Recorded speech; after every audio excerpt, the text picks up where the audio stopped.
Hallelujah, praise the Lord. मैं यीशु मसीह में आप सभी का इस प्रोग्राम में स्वागत करती हूँ। प्रभु का धन्यवाद हो और आप सब का भी कि सच में आप लोग वचन के सुनने वाले लोग हैं, वचन से प्यार करने वाले लोग हैं। हालेलुया। प्रियो, हर एक व्यक्ति जो संसार में आया है एक उद्देश्य के लिए आया है, क्योंकि परमेश्वर ने आपको यूं ही नहीं सृजा। कई लोग सोचते हैं पता नहीं मैं संसार में क्यों हूँ, पता नहीं मेरे जीवन का उद्देश्य क्या है। जो व्यक्ति ऐसा सोचते हैं, यदि आप लोग भी ऐसा सोचते हो कि मेरे जीवन का उद्देश्य क्या है, मैं निरुद्देश्य तो नहीं, मैं क्यों आया है संसार में, तो प्रार्थना कक्ष में बैठिए, प्रार्थना करिए और प्रभु से पूछिए, प्रभु मेरा उद्देश्य क्या है। क्योंकि हर एक व्यक्ति के लिए परमेश्वर ने एक उद्देश्य को रखा है। और जो व्यक्ति यीशु मसीह पर विश्वास करते हैं, जो एक मसीह जीवन को जी रहे हैं, मैं आपको बताना चाहती हूँ प्रियो, परमेश्वर की हर एक मसीह के लिए एक बुलाहट है। हर एक बिलीवर के लिए एक बुलाहट यानी एक कॉल है।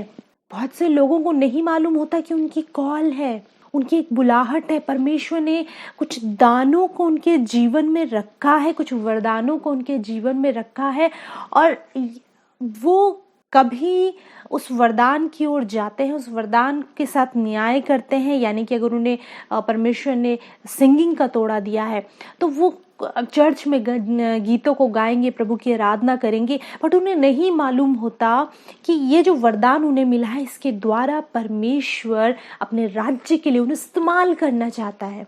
कुछ बहुत से दान वरदान है जो प्रभु ने ठहराए हैं, बहुत से तोड़े हैं जो प्रभु ने बच्चों के जीवन में रखे हैं, यूथ के जीवन में रखे हैं। हो सकता है आप उनमें से एक हो। कोई दान, कोई वरदान, कोई ऐसी चीज आपके जीवन में है जो प्रभु ने इसलिए रखी है कि आप उस चीज के द्वारा, उस वरदान के द्वारा प्रभु के राज्य में इस्तेमाल हो। आपकी एक कॉल है। पता है प्रियो, कई लोगों से हमारी बात होती है जिन्होंने अपनी कॉल को खत्म कर दिया।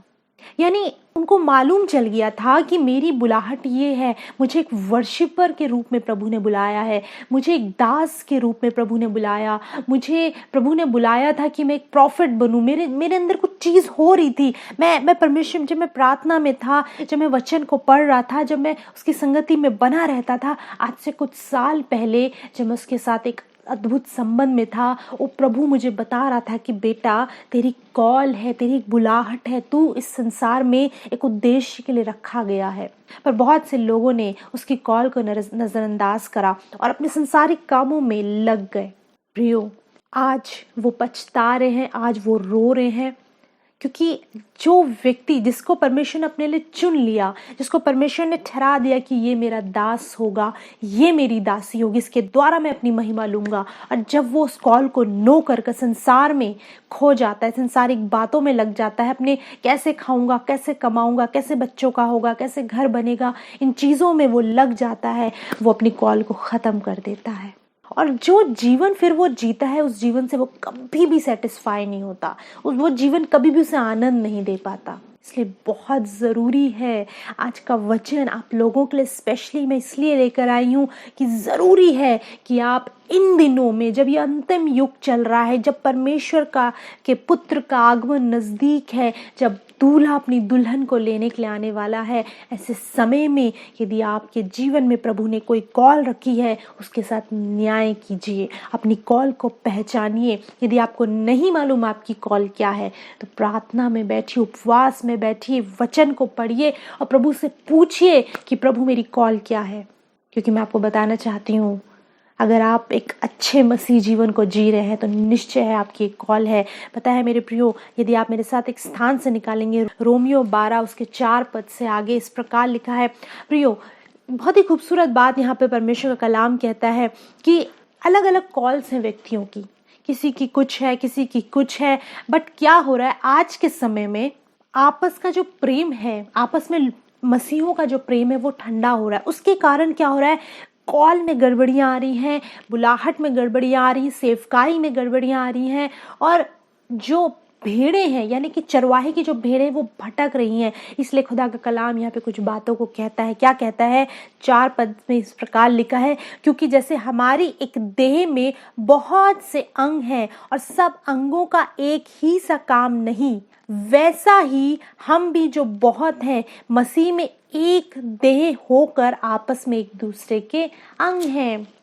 परमेश्वर का दास पौलुस यहाँ पर एक बात को कहता है, जैसे हमारी एक देह में बहुत से अंग हैं, जैसे हमारी बॉडी में हाथ है, आंखें हैं, नोज है, कान है, मुंह है, पैर है और बहुत सारे अंग, और हर एक अंग का अपना अपना काम है।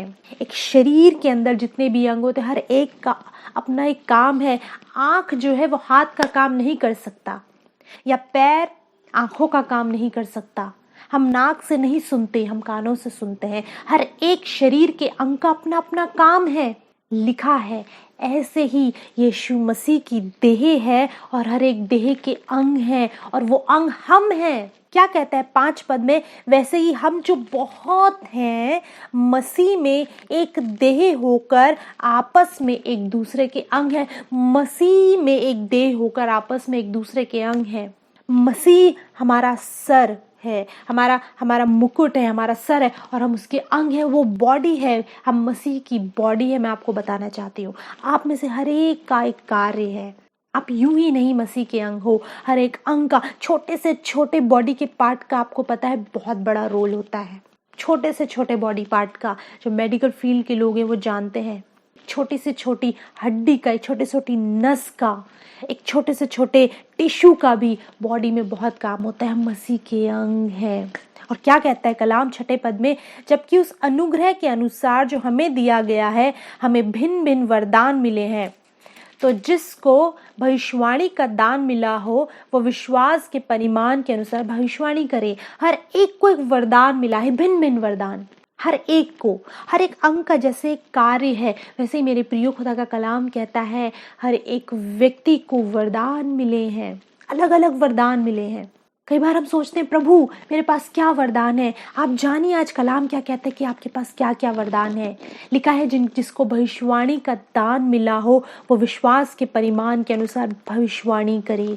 प्रियो, मैं आपको बताना चाहती हूँ होली स्पिरिट का एक दान है भविष्यवाणी करना, और बहुत से लोगों के जीवन में वो खुल चुका है। बहुत से लोग आज प्रभु के दास और दासियां भविष्यवाणी कर रहे हैं। विश्वास के परिमाण के अनुसार भविष्यवाणी करिए, उसमें लगे रहिए। लेकिन सिर्फ वो भविष्यवाणियाँ, सिर्फ वो प्रोफेसी जो आपको स्वर्ग से मिलती है, क्योंकि कई आजकल झूठे भविष्यवक्ता भी उठ खड़े हुए हैं, झूठी बातें भी फैल रही हैं, लोगों को गुमराह किया जा रहा है। आप लोग भी उन भविष्यवाणियों को सुनिए, उन प्रोफेसीज की ओर ध्यान दीजिए जो आपकी स्पिरिट रिसीव करती है। दूसरा 7 पद में लिखा है, यदि सेवा करने का दान मिला हो तो सेवा में लगा रहे। प्रियो, आपको बताना चाहती हूँ सिर्फ बड़े बड़े वरदानों को हम देखते हैं, बहुत बड़े बड़े वरदान। सेवा करना भी एक वरदान है। किसी की बुलाहट, किसी की कॉल सेवा करने की हो सकती है। कई लोगों को मैंने देखा है जिनके अंदर ये अंदर हृदय ही उनका ऐसा होता है कि वो गरीबों की सेवा करते हैं, किसी बीमार की सेवा करते हैं, जो भिन्न भिन्न तरीके से सेवा में लगे रहते हैं। उनकी एक कॉल है कि वो सेवा करे, और ऐसा प्रभु ने उनको हृदय दिया है कि वो सेवा करें। हर एक व्यक्ति सेवा नहीं कर सकता। आप कितना भी किसी को फोर्स करो कि तुझे सेवा करनी है, तुझे दूसरों की मदद करनी है, सेवा करनी, वो नहीं करेगा, क्यों? उसके पास वो हृदय नहीं। पर यदि आपके पास वो हृदय है कि आपका मन दूसरों की सेवा में लगता है और आप करते हो, तो इसमें लगा रहे। मसीह के प्रेम को दूसरों पर प्रकट कीजिए। आप जानते हैं मदर टेरेसा का नाम हम सब ने सुना है, और बहुत ही अद्भुत घटनाएं जब हम उनके विषय में पढ़ते हैं तो हम देखते हैं कि किस रीति पे वो कोढ़ियों की सेवा करती थी। पता है मेरे प्रियो, उनके विषय में लिखा है जब कोढ़ियों के घाव जो गल जाते थे, जिनसे सड़ांध आती थी, जिनसे बदबू आती थी, पस निकलता था, वो अपने हाथों से, उनका स्टाफ कई बार कॉटन से या किन्हीं किन्हीं चीज़ों से या दूर से चीज़ों को पकड़ के, औजारों से पकड़ के करता था। वो अपने हाथों में लेकर अपने हाथों से उनके घावों को साफ करती थी, उनमें मरहम लगाती थी, उनमें पट्टियाँ बांधती थी, और ये सब करते हुए उनके चेहरे पे नूर होता था। एक बार किसी व्यक्ति ने उनसे पूछा, आप ये कैसे कर लेती हैं? कैसे आप इन कोढ़ियों को, जिनसे बास आती है, बदबू आती है, जिन्हें हम देख नहीं सकते, और जिनका रूप बिगड़ा हुआ, आप कैसे उनकी इस प्रकार सेवा कर लेती हैं? जानते ही मदर टेरेसा ने एक खूबसूरत बात को कहा। उन्होंने कहा, जब इन घावों पे मैं मरहम को लगाती हूँ, जब इनमें पट्टी को बांधती हूँ, तो मुझे ऐसा लगता है कि मैं अपने यीशु के घावों को साफ कर रही हूँ। मुझे ऐसा लगता है मैं अपने यीशु के मरहम पट्टी को कर रही हूँ। वो जो क्रूस पर उसके घाव लगे, जो उसने कोड़े खाए, जो उसके हाथों में कीलें ठोकी गई, मुझे ऐसा लगता है मैं उसे साफ कर रही हूँ, मैं उसके लहू को साफ कर रही हूँ। मेरे प्रियो, एक हृदय प्रभु ने उसके मदर टेरेसा के भीतर रखा। और ना सिर्फ मदर टेरेसा से, बहुत से प्रभु के लोग हैं जो इस रीति पर सेवा करते हैं, क्योंकि उनके पास वो हृदय मौजूद है, उनकी वो कॉल है, जिसने अपनी इस कॉल को पहचान लिया। यदि आपके भीतर ये हृदय है, आप जांचिए। आज जब वचन आपसे बात कर रहा है, आप जांचिए आपके भीतर क्या ये हृदय है कि आप दूसरों की सेवा करें। लिखा है, यदि है तो ऐसा कर, इसमें लगे रहें, मसीह के प्रेम को उन तक प्रकट करें। प्रियो, सेवा सिर्फ ये नहीं है जो मैं यहाँ पर बैठ के प्रचार कर रही हूँ। सेवकाई सिर्फ ये नहीं है। सेवकाई सिर्फ ये नहीं है कि हम बड़े बड़े बातों को बोलें या बड़े बड़े कार्यों को करें, हम बहुत सारी चीज़ों को करें। पता है, मसीह के प्रेम को दूसरे तक पहुँचाना, ये सेवकाई है। हर एक व्यक्ति अपने घर बैठकर सेवकाई को कर सकता है, एक सेवा को कर सकता है। खुदा का कलाम कहता है, यदि सेवा करता है, यदि मसीह का एक अंग सेवकाई में लगा है, सेवा करता है, दूसरों की सेवा करता है, तो वो उसमें लगा रहे। दूसरी चीज़, यदि कोई सिखाने वाला हो तो सिखाने में लगा रहे। यदि तुम में से कोई टीचर हो, वो टीचिंग में लगा रहे। टीचर का अर्थ ये नहीं कि जो स्कूल्स में टीचर्स की बात की जा रही है। टीचर का अर्थ ये है कि जो कलाम की शिक्षा देने का, जिसमें एक तोड़ा हो, एक वरदान हो, जो कलाम से लोगों को शिक्षित करता हो, वचन से। प्रियो, टीचिंग और प्रीचिंग में डिफरेंस है। हम आगे प्रीचिंग के विषय में भी सुनेंगे। टीचर और प्रीचर अलग होता है, शिक्षक और उपदेशक अलग होता है। शिक्षक वो होता है जो वचन की शिक्षा लोगों को देखता है, क्या सही है क्या गलत है। कई बार पौलुस ने प्रचार किया और कई बार उसने वचन की शिक्षा लोगों तक पहुंचाई, क्या सही है क्या गलत है, क्या कर सकते हैं क्या नहीं कर सकते। क्योंकि कई बार वचन के पढ़ने वाले लोग भी, आप पूरी बाइबल के पढ़ने वाले लोग भी कई बातों को नहीं जानते। उन्हें क्या खाना चाहिए क्या नहीं खाना चाहिए, कहाँ जाना चाहिए कहाँ नहीं जाना चाहिए, क्या कैसे जीवन को जीना चाहिए, यदि घर में कोई समस्या है तो उसका कैसा समाधान करना चाहिए। बहुत सारी चीज़ें होती हैं। अब उन्हें कोई चाहिए जो इस विषय में उन्हें टीचिंग दे। यदि तुम में से किसी के पास ये तोड़ा है तो वो उसमें लगा रहे, वो उसमें लगा रहे। यदि तुम्हारे पास ये तोड़ा है कि तुम वचन की शिक्षा लोगों को दे सकते हो, तो दो, इसमें लगा रहे। और इसका 8वां पद कहता है, जो उपदेशक हो वो उपदेश देने में लगा रहे।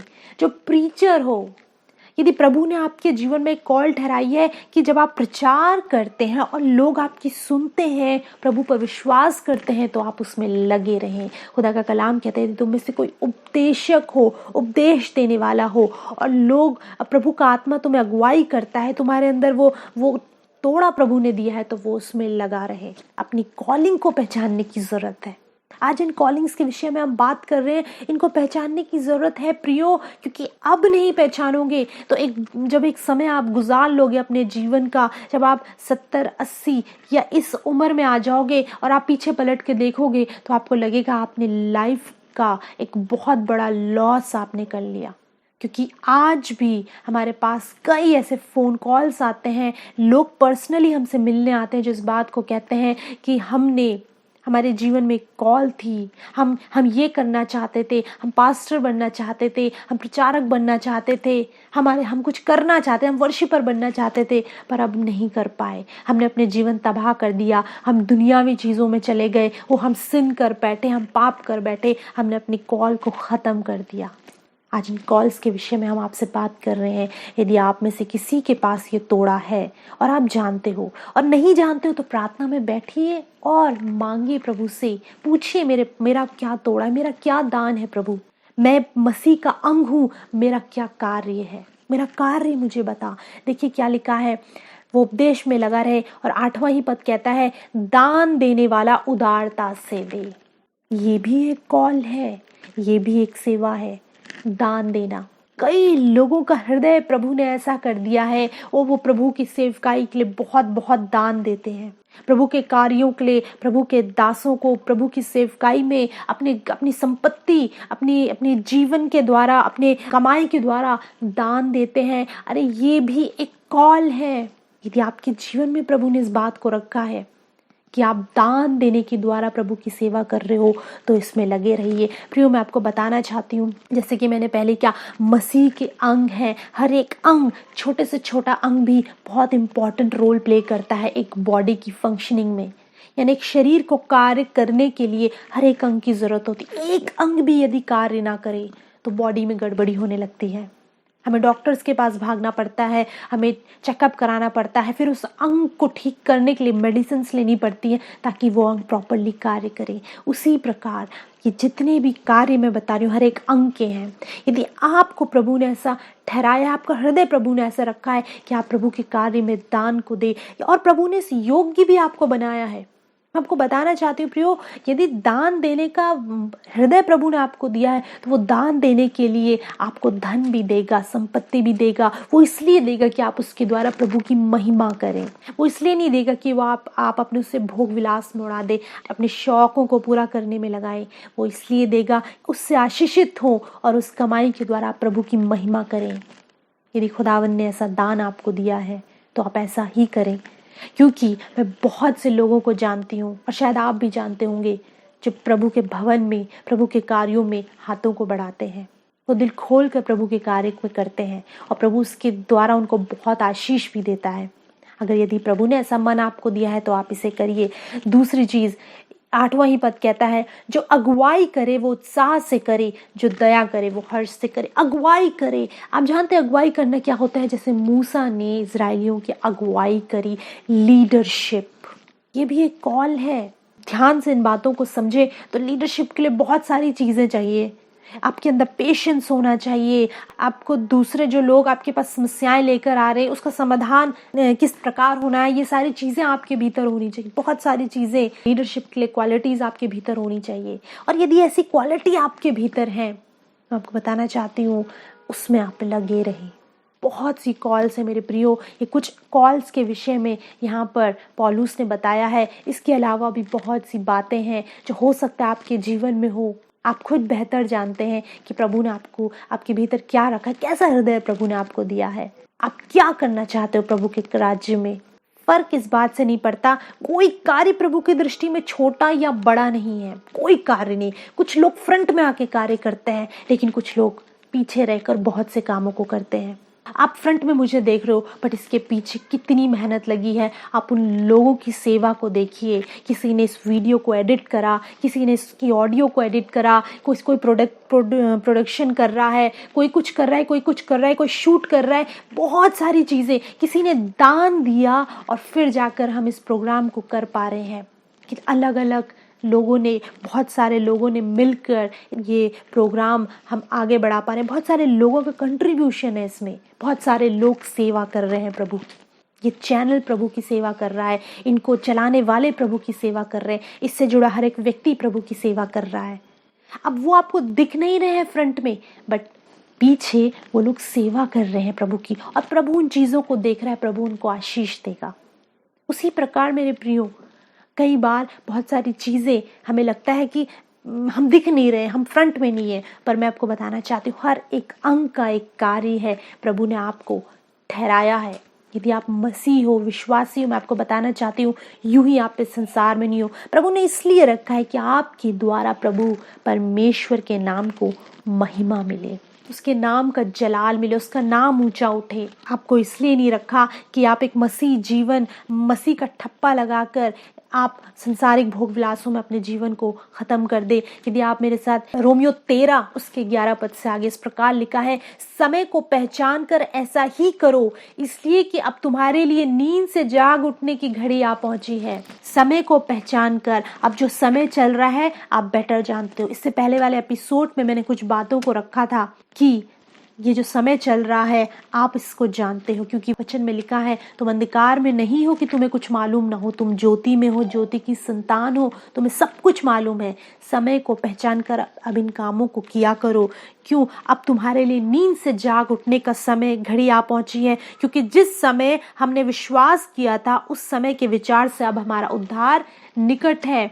तो मेरा विश्वास करे बहुत समय हो गया है और अभी भी तुम उन्हीं चीज़ों में हो, तो अपने समय को बर्बाद करो, तुम्हारा उद्धार निकट है। और लिखा है 12 पद, रात बहुत बीत गई है और दिन निकलने पर है, इसलिए हम अंधकार के कामों को त्याग कर ज्योति के हथियार बांध लें। अंधकार के कामों को त्याग कर ज्योति के हथियार बांध ले। प्रियो, वो रात बीत गई, अब दिन निकलने वाला है।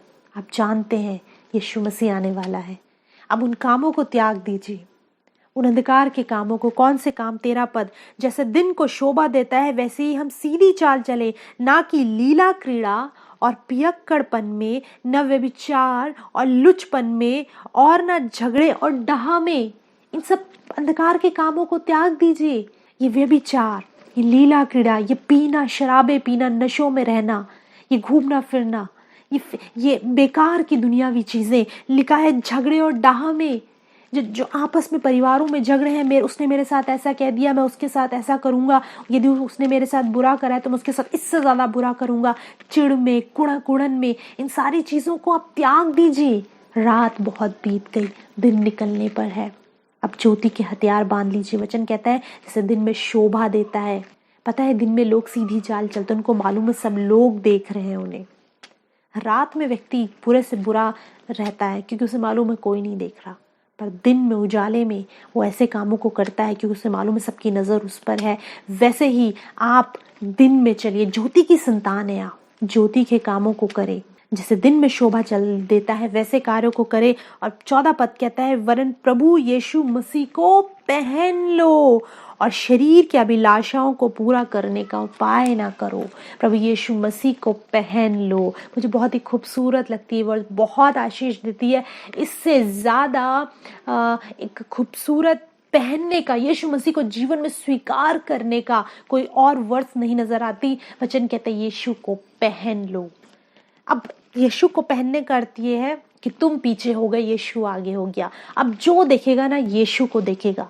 जो देखेगा तुम्हारे जीवन में यीशु को देखेगा। फर्स्ट यीशु नजर आना चाहिए। जितनी कॉलिंग्स के विषय में, जितनी बातों के विषय में, जितने कार्यों के विषय में मैंने आपको बताया, वो कार्यों से आप नजर नहीं आने चाहिए कि अरे देखिए जो भी आपका नाम है, ये व्यक्ति, आपका नाम फेमस हो रहा है, ये व्यक्ति बहुत दान देता है, ये व्यक्ति बहुत भविष्यवाणियां करता है। जो कुछ भी करो यीशु दिखाई दे, आप उसकी महिमा के पीछे हो। हमेशा एक बहुत ही खूबसूरत लाइन में आपके सामने बोलूंगी, always hide behind the glory of God.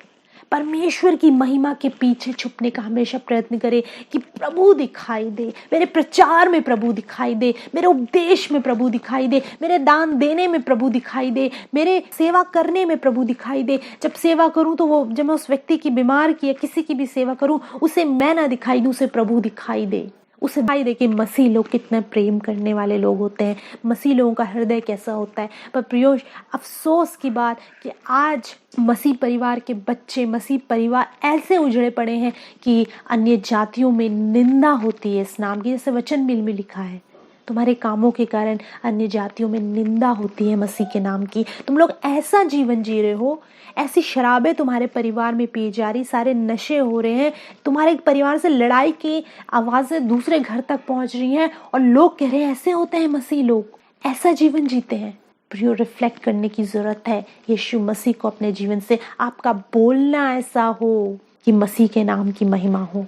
अपने मुंह से कोई अपशब्द मत निकालिए, कोई गलत बात मत बोलिए, कोई गुस्से की बात, कोई ऐसी बात जिससे आपको हर वक्त कॉन्शियस रहने की जरूरत है, हर वक्त अलर्ट रहने की जरूरत है कि मैं क्या बोल रहा हूँ, मैं क्या बोल रही हूँ। कहीं किसी बात से यीशु का नाम नीचे तो नहीं हो रहा। हमेशा हमेशा अवेयर रहिए कि आप क्या बोल रहे हैं, आप क्या सुन रहे हैं, आप कैसी संगति कर रहे हैं, कैसे लोगों के बीच में हैं, आप अकेले में कैसे हैं, आप लोगों के साथ कैसे हैं, आप चर्च में कैसे हैं, आप ऑफिस में कैसे हैं, आप संसार में कैसे जीवन को जी रहे हैं। और आखिरी बात, अपनी कॉल को लेकर सीरियस हो जाइए, प्रार्थना करिए, घुटने टेकिए, पूछिए प्रभु से, प्रभु मैं कौन सा हूँ, तूने मुझे क्यों रचा है, क्या उद्देश्य है, क्या मेरा कार्य है। हालेलुया। आइए अपनी आंखों को बंद करेंगे, प्रार्थना। मेरे सर्वशक्तिमान प्रभु, मैं सच में हृदय से आपका धन्यवाद करती हूँ कि खुदावन आपने हर एक को खुदा अपना अंग कहा है। प्रभु, कितनी अद्भुत ये बात है, कितनी खूबसूरत ये बात है, कितनी आशीष देने वाली ये बात है प्रभु कि हर एक जन आपका अंग है, हर एक मसीह भाई और हर एक मसीह बहन आपका अंग है प्रभु। मैं प्रार्थना करती हूँ प्रभु, आज जब इन्होंने इस बात को जाना है, ये अपने उन कार्यों को भी जान सके, अपने उस बुलाहट को जान सके जो तूने इनके जीवन में रखी है।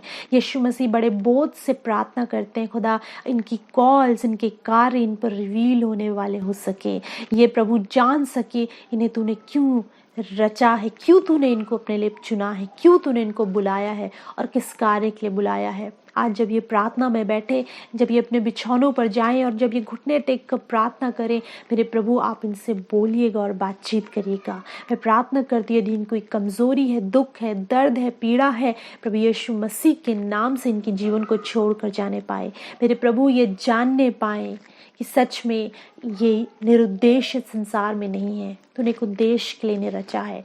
मैं हर एक बच्चे, जवान, बुजुर्ग के लिए तेरे अनुग्रह को, तेरी आशीष को मांगती हूँ प्रभु। धन्यवाद देती हूँ सारी बातों के लिए और प्रार्थना को यीशु मसीह नासरी के नाम से पिता से मांगते हैं, आमीन। धन्यवाद आप सबका कि आप लोग रेगुलर हमारे इस प्रोग्राम को देख रहे हैं और मैं विश्वास कर रही हूँ प्रभु के नाम पर कि आप लोग आशीषित हो रहे हैं।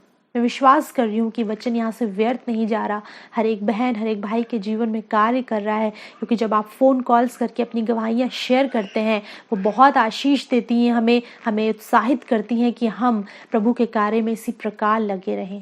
मेरे प्रियो, यदि आपके जीवन में कोई समस्या है या आपके कोई क्वेश्चन है, वचन से रिलेटेड कोई क्वेश्चन है, जीवन से रिलेटेड कोई क्वेश्चन है, तो आप हमारी कॉन्टैक्ट डिटेल्स को देख पा रहे होंगे, हमें कॉल करिए, हम आपसे बात करेंगे। यदि आप वचनों को और सुनना चाहते हैं, यदि आप चाहते हैं कि आप यीशु मसीह के विषय में और जानें या और शिक्षा को प्राप्त करना चाहते हैं, तो आप हमारे YouTube चैनल को सब्सक्राइब कर सकते हैं। ट्रू शेपर्ड मिनिस्ट्रीज आप टाइप करिए और उस चैनल को सब्सक्राइब करिए, बहुत सारी वीडियोस वहाँ पर हैं, आप आशीषित होंगे, ये हमारा विश्वास है। और प्रियो, यदि प्रभु ने आपको ऐसा हृदय दिया है, यदि आपका ऐसा दान प्रभु ने दिया है कि आप सेवकाई में अपने हाथ को बढ़ाना चाहते हैं, तो आपका स्वागत हम करते हैं। इस प्रोग्राम को आगे ले जाने में आप हमारी सहायता कर सकते हैं। आप हमें कॉल करिए या आप हमारे अकाउंट डिटेल्स को देखने पा रहे होंगे। आप अपने छोटे छोटे डोनेशन से, अपनी टाइट, अपनी ऑफरिंग से परमेश्वर के इस बड़े कार्य में हमारी सहायता कर सकते हैं। हालेलुया। अगले सप्ताह भी हमसे इसी प्रकार जुड़िएगा और अपने लोगों को भी बताइएगा, अपने रिश्तेदारों को भी बताइएगा कि वो ज़रूर से इस प्रोग्राम को देखें, क्योंकि हो सकता है आपके ऐसा कहने से वचन उन तक भी पहुंचे। हालेलुया। अगले सप्ताह हम आपसे दोबारा मुलाकात करेंगे। तब तक प्रभु यीशु मसीह में आप सभी को हमारा सलाम।